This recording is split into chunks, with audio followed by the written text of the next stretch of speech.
I uncovered my wife's affair with her boss, and now she's threatening to claim half the family fortune, $750, zero in inheritance, and the house worth another $500K, after secretly transferring everything to her sister during our divorce discussions.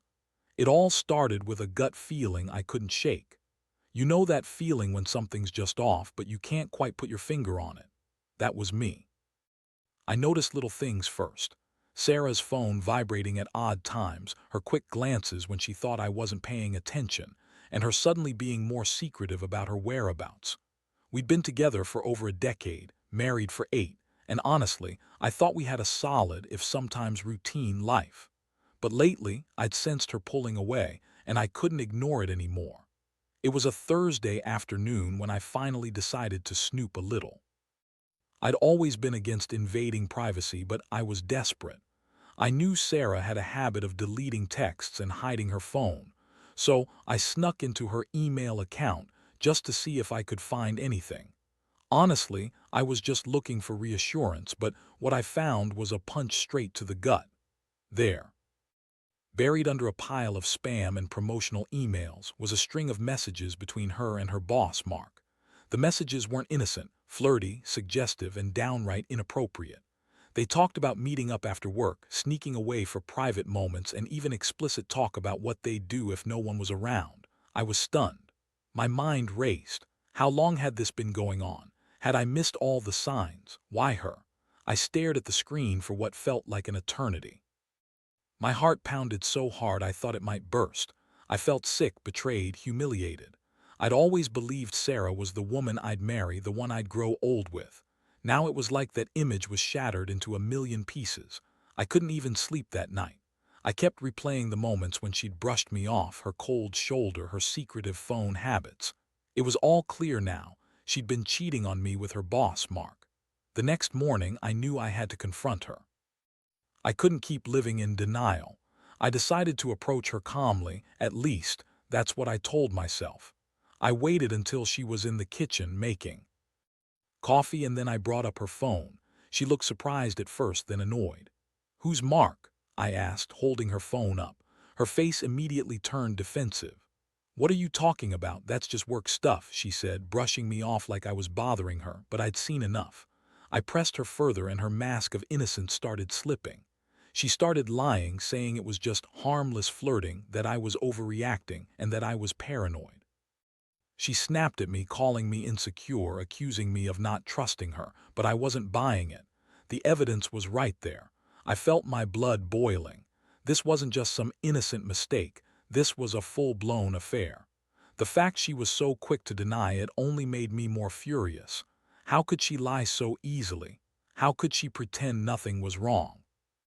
I realized this wasn't just about the cheating. It was about the manipulation, the betrayal, the way she was trying to gaslight me into doubting my own instincts. My mind was racing. I was furious, devastated, and confused all at once. I knew I had to do something, but I wasn't sure. What yet? I just knew that my marriage, the trust I'd built over years, was crumbling before my eyes. I looked at her, and for the first time I saw the woman I thought I knew wasn't there anymore. Instead, I saw someone who was capable of lying, cheating, and trying to manipulate me into silence. That day marked the beginning of a new chapter, one I wasn't prepared for, but I knew I couldn't ignore anymore. I had to decide whether to fight for what we had or to accept that everything had already been lost. But one thing was certain: I wasn't going to let her get away with it without consequences. After that confrontation, everything changed. I couldn't concentrate at work. My mind kept circling back to the messages, to her lies, to the betrayal. I felt like I'd been punched in the stomach and then kicked when I was down. The trust I had in her was shattered, and suddenly, every moment we'd shared felt like a lie. I knew I couldn't just sweep this under the rug or pretend it didn't happen. I had to dig deeper, find out exactly how long this affair had been going on and what her game was. Over the next few days, I started digging into her phone and emails more thoroughly. I wanted to see if she'd slipped up again or if there was more to the story. What I discovered was worse than I had imagined. She had been sneaking around for months from the looks of it. There were more messages, even calls that I hadn't seen at first. She'd been meeting Mark after hours, sometimes even during weekends. The worst part, she had secretly transferred a significant chunk of our family savings, about $200, $0, into an account under her sister's name. It was her way of protecting herself, she claimed, in case I found out and tried to stop her. That was when I started to realize how deep this betrayal went. It wasn't just about the affair. She was actively planning her escape, making sure she'd be protected financially. She'd also been secretly transferring assets, our house, worth around $500,000, and some valuable stocks into her sister's name, all without my knowledge. She was trying to cut me out completely, leaving me with nothing. And she had the audacity to lie about it, claiming she was just being cautious, that she wasn't doing anything wrong. I was furious, not just at her cheating but at her outright betrayal of everything we built together. I felt like I'd been punched in the gut again and again. My mind was racing with questions. How long had she been planning this? Was she only with me for the money? Did she ever love me, or was I just some placeholder until she got what she wanted? The thought of losing everything, our home, our savings, the life we built, made me feel sick. I decided I had to confront her again, but this time I was prepared. I gathered all the evidence, the messages, the bank transfers, the property deeds, and I sat her down. I told her I knew everything. Her face went pale. She started to deny, to lie again, but I had her cornered. I told her I was done with her lies and that I wasn't going to let her steal everything we had. Her reaction was everything I expected: bitchy, defensive, and manipulative. She started crying, claiming she'd been under so much stress, that she didn't mean for it to get this far. She insisted she loved me, that Mark was just a fling, that she was only doing this because she felt neglected, ignored, and trapped. She called me paranoid, accused me of not trusting her, and said she was only trying to secure her future. Her tears were fake, I knew that, but it still stung to see her try to manipulate me that way. I felt a mix of anger and sadness. I'd always believed in loyalty, in honesty. And now I was faced with a woman I thought I knew, who had been lying, cheating, and planning her escape behind my back. I was hurt, but also furious. How could she do this to me after all we'd been through? How could she be so selfish, so ruthless? I looked at her and felt a cold resolve forming inside me. I wasn't going to let her walk away with everything: her sister, her money, her freedom, while I was left with nothing but the wreckage of what we once had. That night I stayed up late, going through every document, every message. I realized I had enough to fight her in court if it came to that. I started to think about how to protect was mine, our marriage, our assets, everything. I wasn't going to let her take it all without a fight. She thought she could manipulate her way out of this, but I was done being the victim. I was ready to fight, and I was ready to make sure she paid for what she did. The betrayal had cut deep, and I knew I'd never look at her the same way again. Now I just had to figure out my next move. I knew she'd threaten me, try to spin her lies, and do everything she could to keep her hold on her new life. But I was done playing nice. If she thought she could walk away with half the family's fortune and leave me with nothing, she was dead wrong. I'd make sure she paid for every lie, every betrayal, and every broken promise. The game was on, and I wasn't going to lose. In the days that followed, I felt like I was walking a tightrope. On one hand, I was furious, betrayed, and hurt beyond words. On the other, I knew I had to stay calm, gather more evidence, and figure out my legal options. Sarah, of course, didn't make this easy. She was acting like everything was fine, acting like I was the crazy one, accusing me of paranoia and trying to gaslight me into doubting my own findings. She was bitchy, dismissive, and kept throwing out lies to cover her tracks. Her attitude was that of a woman who thought she was untouchable. She kept insisting that her transfer of assets was nothing, just a precaution. She'd say she was trying to protect her family, that I was overreacting. She even pushed the narrative that I was insecure and jealous. That's classic, right? Blame the husband for catching her cheating and stealing. But I wasn't buying her bullshit anymore. I decided I needed someone on my side, an attorney. I started calling around, trying to find someone who specialized in marital law and asset protection. I knew she'd try to claim she had the legal right to transfer everything to her sister, but I also knew I had a right to fight for my share. The more I researched, the more I realized how easy it was for her to manipulate the system if I didn't act fast. She was clearly trying to shield her assets, and I had to act quickly to prevent her from pulling a fast one and walking away with everything. Meanwhile, she kept up her act of being the victim. She'd call me crazy or paranoid, accuse me of trying to control her, and say I was overreacting because I didn't trust her. She'd throw in some tears, some fake apologies, but I saw right through it. She was trying to keep me off balance, to make me doubt myself so I wouldn't push her too hard. But I was done with her manipulations. I'd seen enough to know her game. One night she snapped at me during an argument. She was bitchy, dismissive, and downright mean. She told me I was ruining her life, that I was jealous and paranoid, and that she'd do whatever it took to protect herself. That's when I realized she was planning her escape and she thought she'd already won. But I wasn't about to let that happen. I told her outright that I was going to fight her, that I'd take her to court if I had to, and that she wouldn't get away with stealing from me and our family. The next day I sat down with my lawyer. We went over all the evidence, texts, bank transfers, property deeds. I learned that I had a solid case to challenge her transfers and claim my rightful share. The lawyer also warned me that she might try to claim she was acting in good faith, that the transfers were legal, but we had proof she was planning this for months. I felt a flicker of hope. Maybe I could stop her from walking away with everything. Meanwhile, Sarah kept up her bitchy attitude, trying to spin her lies. She told friends and family she was just taking control of her future, that I was paranoid and controlling. She even accused me of cheating, which made me laugh bitterly. She was so desperate to save face, she'd say anything. But I knew the truth. I had the evidence and I was ready to fight. In the meantime, she kept trying to manipulate the situation. She threatened to claim half the family fortune, $750,000, in inheritance, and the house worth another $500,000 if I didn't back off. She sent her sister a message saying she was planning to protect her assets and that I was trying to control everything. I knew she was trying to set the stage for a big legal battle, and honestly, I was ready for it. I wasn't going to let her walk away with a dime more than what was fair. That night, I sat alone in my apartment, feeling a mix of anger and resolve. I realized I'd been a fool for trusting her so blindly.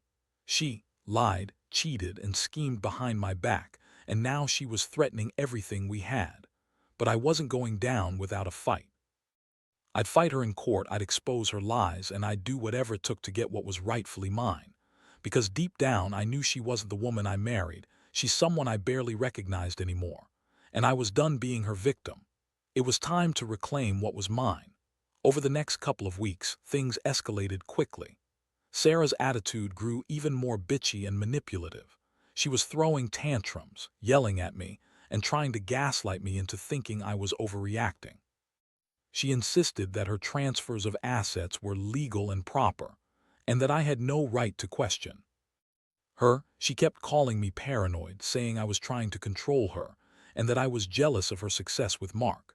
I just couldn't believe how far she'd gone to cover her ass.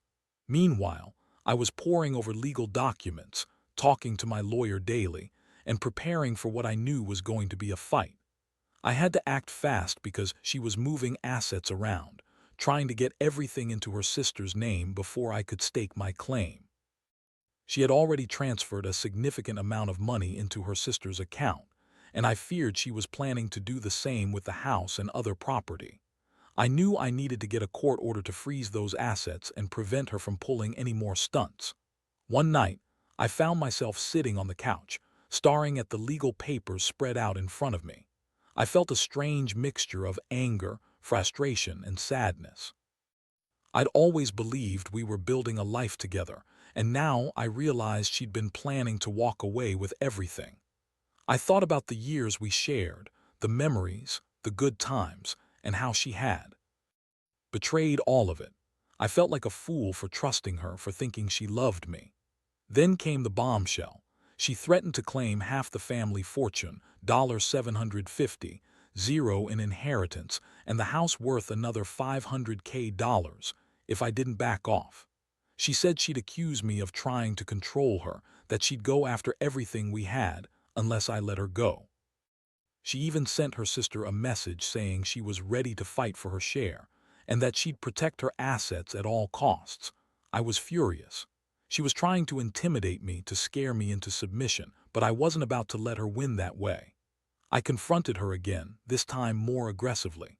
I told her I knew about all her transfers, about her plan to steal my inheritance, and that I had enough evidence to go to court. I warned her that if she kept up her manipulations, I'd file for a legal injunction to freeze all her assets and force her to account for everything.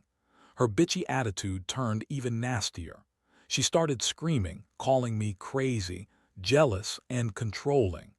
She said I was just jealous of Mark, that I was insecure and paranoid, but I didn't care. I'd had enough of her lies. The next day I met with my lawyer again. We drafted a motion to stop her from transferring any more assets. I also filed for a court order to freeze the house, the savings, and any accounts she had control over. I knew she'd fight back hard, but I was determined to hold my ground. I couldn't let her walk away with everything, especially not after what she'd done. It was time to show her I was serious. Meanwhile, Sarah's attitude only worsened. She was bitchy, rude, and dismissive. She accused me of trying to ruin her life, of trying to control her. She said she'd fight for what's hers, and that she'd expose my secrets if I pushed her too far. Honestly, I didn't care anymore. I knew I had the evidence, and I was ready to take her to court. I had nothing left to lose. One evening, I found out she'd been secretly meeting with her boss, Mark, again.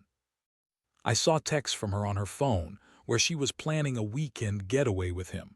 That was the final straw. I realized she was planning to run away, to leave me with nothing, and start a new life with him.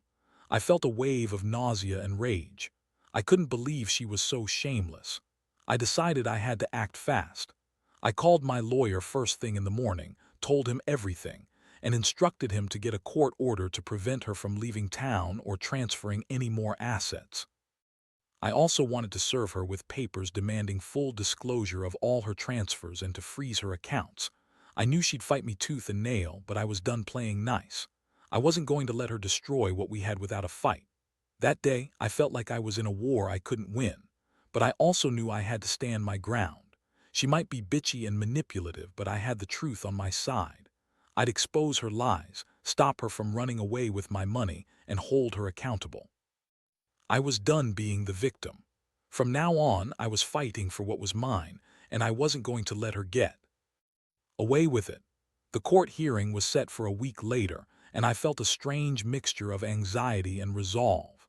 Sarah, of course, was acting even more bitchy and entitled, throwing tantrums, yelling accusations, and trying to paint me as the villain.